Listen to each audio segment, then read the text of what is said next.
भगवान गौतम बुद्ध किसकी पूजा करते थे? बहुत समय पहले की बात है। भारत की धरती पर अनेक धार्मिक विचारधाराएं पनप रही थी। देवताओं की मूर्तियों की पूजा, वेदों का उच्चारण, यज्ञ और हवन की परंपरा पूरे देश में प्रचलित थी। उसी काल में जन्म हुआ एक ऐसे बालक का, जिसने आगे चलकर न केवल आत्मज्ञान प्राप्त किया, बल्कि पूरे विश्व को करुणा और विवेक का संदेश दिया। यही बालक आगे चलकर गौतम बुद्ध कहलाए। गौतम बुद्ध का जन्म एक क्षत्रिय कुल में हुआ था। उनके पिता राजा शुद्धोधन कपिलवस्तु के राजा थे। उनका नाम सिद्धार्थ रखा गया। बचपन से ही सिद्धार्थ में एक अलग ही शांति, करुणा और विचारशीलता दिखाई देती थी। वे जब भी किसी दुखी को देखते, उनके मन में प्रश्न उठता, दुख क्यों है? क्या जीवन का यही सत्य है?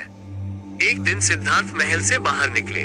उन्होंने 4 दृश्य देखे, एक वृद्ध, एक रोगी, एक मृत व्यक्ति और एक सन्यासी। ये चारों दृश्य उनके मन में गहरे उतर गए। उन्होंने सोचा, जिस जीवन को मैं अब तक सुखमय समझता था, वह तो केवल एक भ्रम है।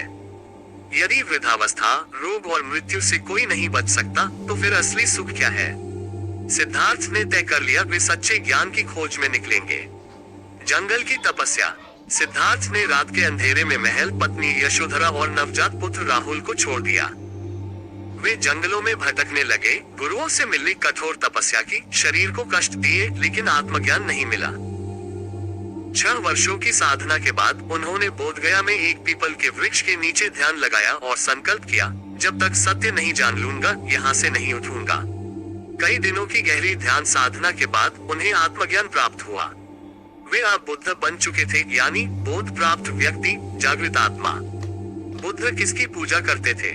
गौतम बुद्ध का जीवन ही उनका उत्तर है। उन्होंने किसी देवता की मूर्ति की पूजा नहीं की। वे मंदिरों में नहीं गए, वेदों का पाठ नहीं किया और न ही यज्ञ हवन में विश्वास रखा। तो सवाल उठता है, क्या बुद्ध नास्तिक थे? नहीं, बुद्ध नास्तिक नहीं थे। वे आस्तिक थे, लेकिन किसी बाहरी ईश्वर में नहीं, बल्कि मनुष्य के भीतर छिपी चेतना, विवेक और करुणा में आस्था रखते थे। उन्होंने सिखाया कि पूजा किसी मूर्ति की नहीं, बल्कि सत्य की, ज्ञान की, नैतिक जीवन की और स्वयं के भीतर बसे बुद्धत्व की होनी चाहिए। एक बार की बात है, बुद्ध अपने शिष्यों के साथ श्रावस्ती में ठहरे हुए थे। एक ब्राह्मण उनके पास आया और क्रोधित होकर बोला, तुम देवताओं का अपमान करते हो, तुमने यज्ञों की निंदा की है, तुम किसकी पूजा करते हो?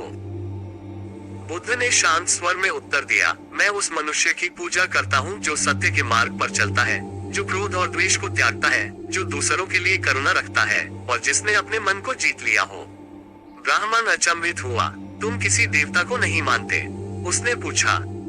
बुद्ध ने मुस्कुराकर कहा, देवताओं की सत्ता मैं नकार नहीं रहा, पर मैं यह मानता हूँ कि मनुष्य अपने कर्मों से देवताओं से भी ऊपर उठ सकता है। यदि कोई व्यक्ति ध्यान, संयम और करुणा से जीवन जिए, तो उसे किसी बाहरी ईश्वर की आवश्यकता नहीं। वह स्वयं अपने जीवन का निर्माता बन सकता है। बुद्ध की बात सुनकर ब्राह्मण मौन हो गया। उसके भीतर का अहंकार पिघलने लगा। बुद्ध का ध्यान और पूजा क्या थी? बुद्ध के लिए पूजा का अर्थ था ध्यान करना, चित्त को शुद्ध करना, करुणा और मैत्री भाव से दूसरों के प्रति आचरण करना। वे कहते थे, अद्दीपो भव, स्वयं दीपक बनो। इसका अर्थ यह है कि किसी और की ओर मत देखो, स्वयं अपने भीतर प्रकाश खोजो। बुद्ध ने कभी यह नहीं कहा कि वे ईश्वर हैं या उन्हें पूजो। उन्होंने तो यहाँ तक कहा, यदि रास्ते में बुद्ध मिल जाए तो उसे भी छोड़ दो। इसका आशय ये था कि किसी भी बाहरी प्रतीक या व्यक्ति पर आश्रित मत बनो, स्वयं अनुभव करो, स्वयं समझो, स्वयं जागो। उपदेश, आंतरिक पूजा। एक दिन एक और शिष्य ने बुद्ध से पूछा, भगवान, हम रोज प्रार्थना करें, अगर उसका पालन न करें तो क्या लाभ है? बुद्ध ने उत्तर दिया, यदि तुम अपने मन को नहीं सुधारते, दूसरों को कष्ट देते हो और फिर मूर्तियों के सामने माला चढ़ाते हो, तो वह पूजा नहीं, केवल एक दिखावा है। उन्होंने कहा, एक क्षण का ध्यान जिसमें चित्त पुनर्ता जागृत हो, वह हजारों मूर्ति पूजाओं से श्रेष्ठ है। कहानी का निष्कर्ष है कि गौतम बुद्ध ने किसी विशेष देवता की पूजा नहीं की। वे किसी मूर्ति या ग्रंथ की उपासना नहीं करते थे। उनकी पूजा थी सत्य, करुणा, ध्यान और आत्मज्ञान की। उन्होंने ये बताया कि असली पूजा वह है जो मन और जीवन को बदल दे, जो दूसरों के प्रति संवेदना उत्पन्न करे और जो आत्मा को शुद्ध करे। उन्होंने हमें ये सिखाया कि मनुष्य स्वयं में इतना सक्षम है कि वह अपने दुखों का अंत कर सकता है, बिना किसी बाहरी ईश्वर या शक्ति की शरण लिए। यही कारण है कि बुद्ध आज भी करोड़ों लोगों के लिए एक पथ प्रदर्शक, एक शिक्षक और आत्मज्ञान के प्रतीक है। बुद्ध की पूजा कोई और नहीं करते थे, वे स्वयं को, अपने विवेक को, अपने ध्यान को और मानवता की सेवा को ही सच्ची पूजा मानते थे।